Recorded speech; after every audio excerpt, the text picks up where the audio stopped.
You were handed a handbook on your first day. Job descriptions, company values, promotion criteria. What nobody told you is that a second handbook exists, and every person above you has already read it. Every company runs on two sets of rules. The first is official. The second is real. The first determines your job title. The second determines your actual trajectory. Most employees spend entire careers playing by the first set, while the people around them operate from the second. The gap between those two rule books is where careers go to die. Rule 1. Your boss doesn't reward effort. They reward usefulness to their goals. You stayed late rebuilding a system that saved the team hours every week. Nobody mentioned it. Meanwhile, someone put together a slide deck that made your manager look sharp in front of a director. That person got named at the all-hands. You got assigned more work. The difference wasn't quality. It was who benefited. Labor that makes power look good gets recognized. Labor that disappears into infrastructure gets consumed. Rule 1. Your boss doesn't reward effort. They reward usefulness to their goals. You stayed late rebuilding a system that saved the team hours every week. Nobody mentioned it. Meanwhile, someone put together a slide deck that made your manager look sharp in front of a director. That person got named at the all-hands. You got assigned more work. The difference wasn't quality. It was who benefited. Labor that makes power look good gets recognized. Labor that disappears into infrastructure gets consumed. Rule 2. Reliability is rewarded until it becomes exploitable. Being dependable gets you praised early. Then the assignments shift. You get the understaffed project, the impossible deadline, coverage for someone who left and was never replaced. And it always arrives in the same sentence. We're giving this to you because you're the only one we trust with it. That isn't recognition. That's your willingness being used as a staffing plan. Rule 3. Visibility beats quiet excellence. Every time you build the project, someone else walks into the meeting and summarizes it. Everyone nods. Your name isn't said. 3 weeks later, that person is described as the one who led the initiative. The work never speaks for itself. If someone else is seen standing next to it first, it becomes theirs. Rule 4. Promotions don't go to the best performer. They go to the safest political choice. A director has two candidates. One delivers results but asks hard questions and doesn't fold easily. The other is less impressive but agreeable, predictable, easy to manage upward. The second one gets promoted. Not sometimes, routinely. Leadership doesn't promote the person who performs best. It promotes the person who threatens least. And the one passed over gets told to keep delivering, as if performance was the part that failed. Rule 4. Promotions don't go to the best performer. They go to the safest political choice. A director has two candidates. One delivers results but asks hard questions and doesn't fold easily. The other is less impressive but agreeable, predictable, easy to manage upward. The second one gets promoted. Not sometimes, routinely.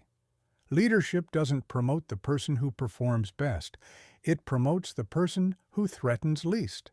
And the one passed over gets told to keep delivering, as if performance was the part that failed. Rule 6. HR exists to protect the company, not you. When you file a complaint, what activates is a containment process. The question being asked behind closed doors isn't, was this person wronged? It's, is the organization exposed? The employee who walks in expecting advocacy and receives procedure instead isn't experiencing a broken system. They're meeting the system for the first time. Rule 7. Being liked matters. Being easy to manage matters more. A competent employee who pushes back and escalates problems requires honest engagement on every decision. A less competent employee who agrees and absorbs direction without friction is a relief. Managers under pressure will choose relief over time. The people who made things smooth get promoted. The people who made things right get managed out. Not for being wrong, for being work. Rule 8. Boundaries are only respected after they cost someone something. You can say no. You can explain your limits. None of it matters if your behavior keeps saying yes. A boundary that bends every time it's tested isn't a boundary. It's a suggestion. And suggestions get ignored. Rule 9. You're being evaluated on how controllable you are, not just how good. You're performing well. You start asking for things that match: credit, input, equity, and then something shifts. Your manager's replies get shorter. Meetings you used to attend stop appearing on your calendar. Feedback becomes vague. You're not doing anything wrong. You're doing something uncomfortable. You're becoming harder to steer. And the system reclassifies you from high potential to needs alignment.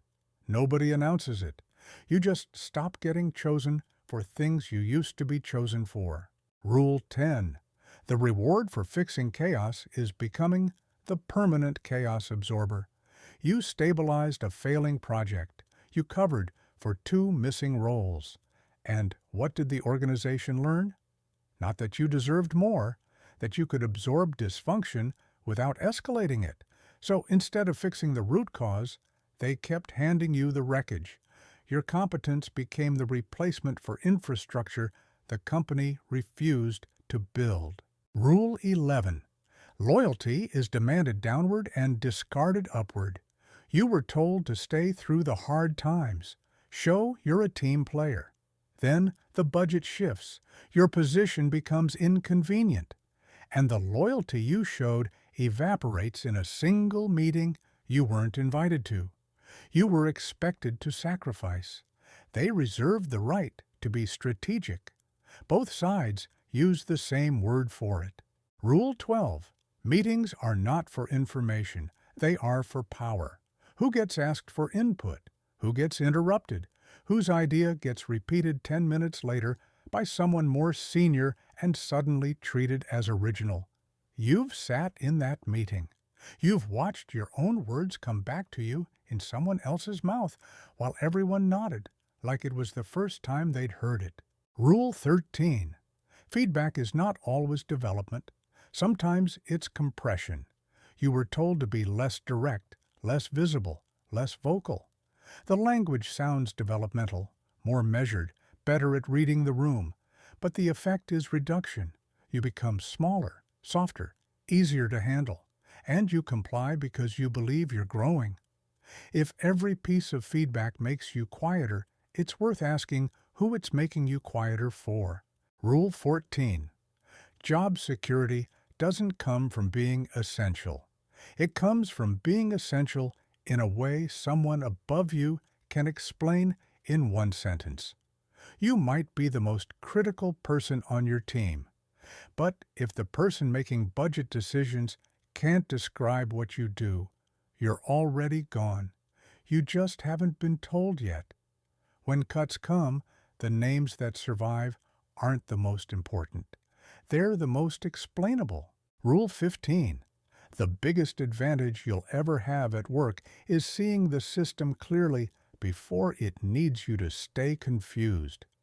Every rule in this list runs whether you see it or not. Praise still functions as extraction. Visibility still outranks effort.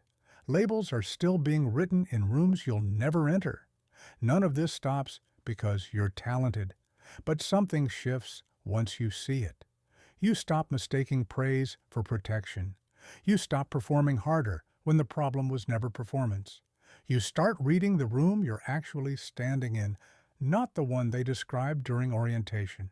You don't go back after that. Not because you became cynical, because you became the one person in the room they couldn't quite explain.